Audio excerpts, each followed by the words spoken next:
Why would you want an imaginary friend? I think it just sounds dumb. He's not really there. You're just talking to the air. How can nobody be any fun?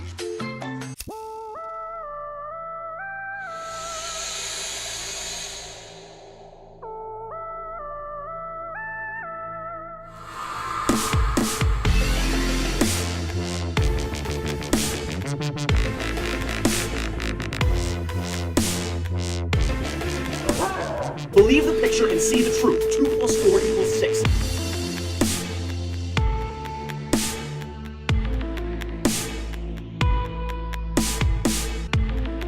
We're breaking the conditioning!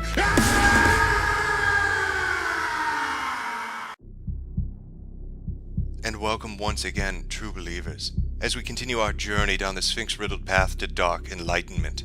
My story begins 4 weeks ago at a nocturnal gathering I was hosting for other like-minded individuals. They, like I, were interested in researching the dark occultic matters that were happening in our neighborhood.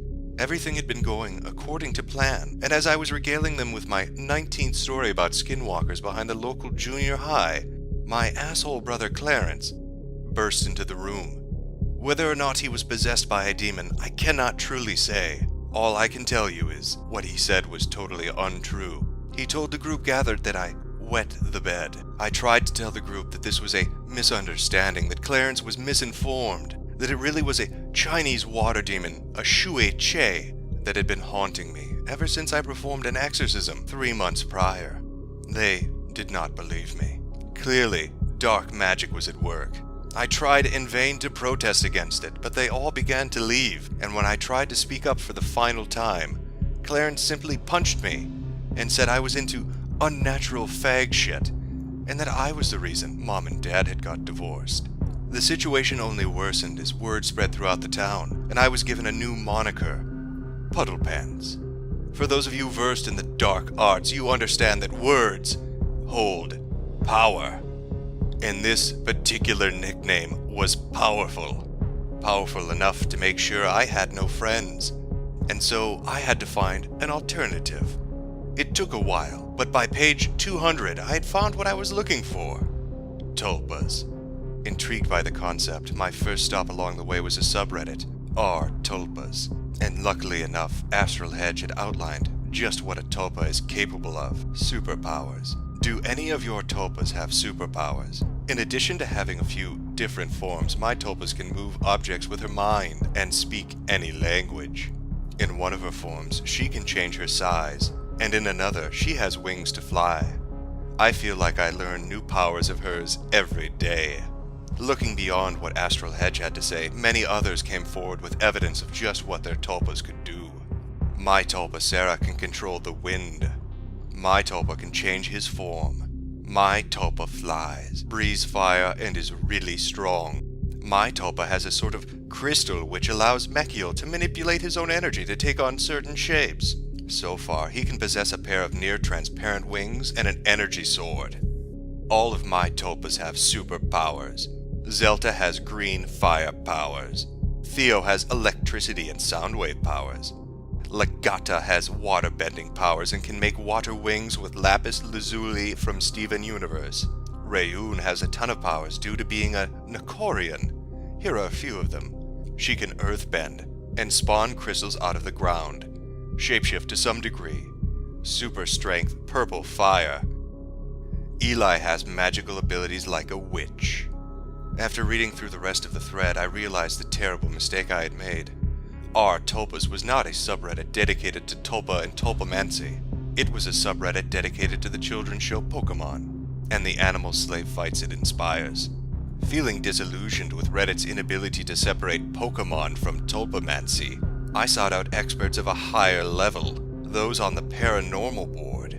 Tragically, all they were interested in discussing that day was giant invisible alien pussy. Yet another devastating setback. I almost gave in to the darkness, yet there on my desktop as a shining beacon appeared hope in the form of a message from the elusive ex-moderator. Our conversation, while meandering through many dark subjects, was very short.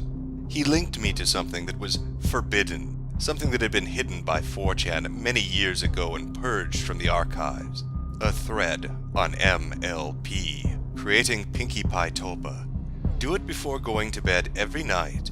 Ignore warnings about doing exactly that, because it can take ideas from your dreams. 60 hours in, I've started hearing and seeing her.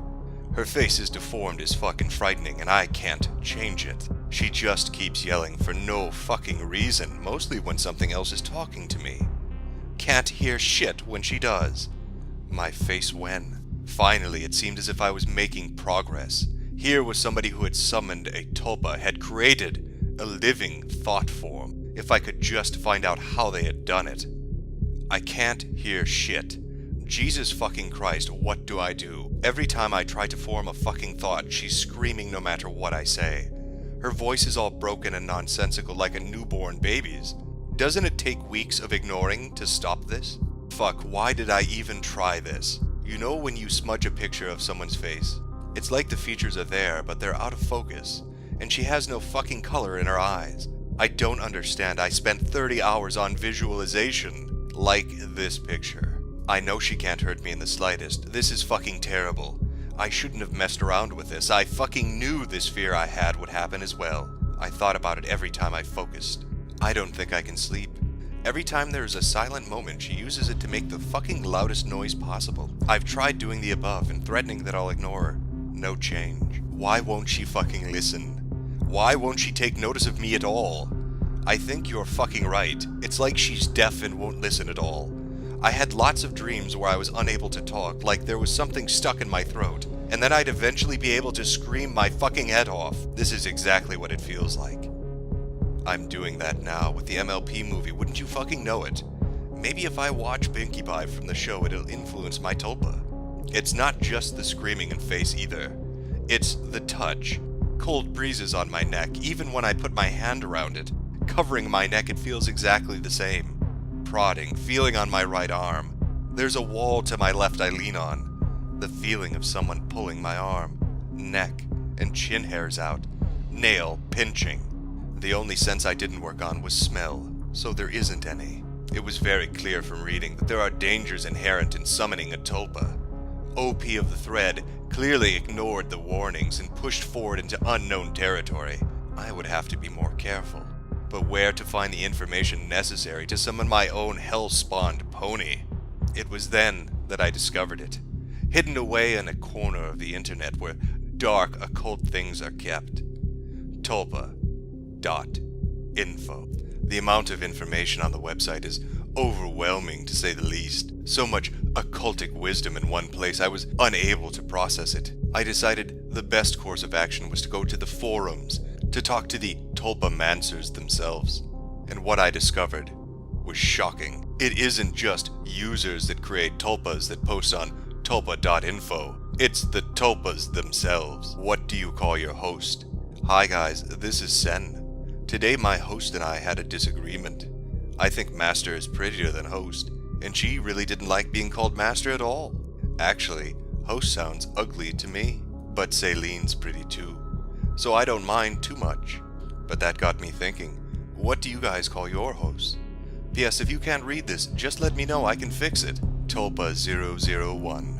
Dear, honey, princess, love, lover, hosty, master, my slave, my sweet, wife, idiot, mistress, mother, sister, my everything, silly, my pet, stuff I forgot. I only call her hosty behind her back. Too bad you didn't ask about my pet names. That list is slightly more interesting. P. This was beyond my wildest expectations. Now I could learn from the tulpas themselves on how to summon my own. And the wealth of information available was mind-blowing. Committing suicide while having a tulpa. Hi, bit of a bizarre question here. But how would your tulpa feel if you committed suicide? Would you see it as murdering them? Would they understand that their host just couldn't take it anymore? Would they themselves not be able to take it anymore? And yes, I suspect the answers will vary from tulpa to tulpa. Just a thought. But the main thought that keeps me from trying out tulpamancy. Thanks. Parents with tulpa. Tulpa parenting. So I was wondering if anyone had tried parenting with a tulpa. I've always liked the idea of adoption and was curious about how others would have handled it. I suspect it would be just not telling the child and using the tulpa solely to support yourself. Or would you be honest and let the child know why sometimes you talk to yourself when you're alone? Would even having a child whilst having a tulpa be a terrible idea? I'd like to think they'd love the child as their own, but I suppose it varies from tulpa to tulpa. They may even get jealous. Thanks. And another response from Tulpa001. I know of only 2 parents with tulpas. One is still a secret but young still. The other is open. Neither visit this forum though. It is not a terrible idea. Why would it be? After having browsed the forum for hours upon hours, soaking up every nugget of truth that I could, I came to the conclusion that my best course of action would be contacting the forum mod Tulpa001. While never having talked to a thought form before, I carefully worded my request. I would like to summon a tulpa. I am very lonely. Please help me. Within a few hours I received a response. Detailed instructions on how to proceed, how to will my own tulpa into reality. The instructions covered everything. All the materials, all the preparation, what to look out for and what to be aware of.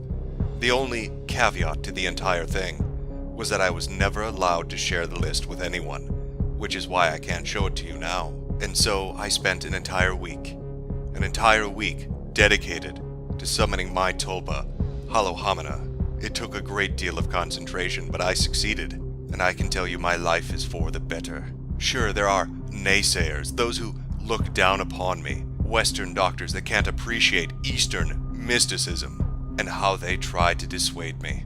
Time and time again they tell me, if you stop taking the antipsychotics, the voices will never go away. But they don't understand Halohomina and the wisdom he gives me. I'm paying those doctors a visit tonight. Halohomina has instructed me to do so, and I take his word as gold. I've made the preparations necessary. He had told me to bring a gun, but I don't own one. Luckily, my mother last year had bought me a katana, so I'm prepared. It's nice to have friends you can trust.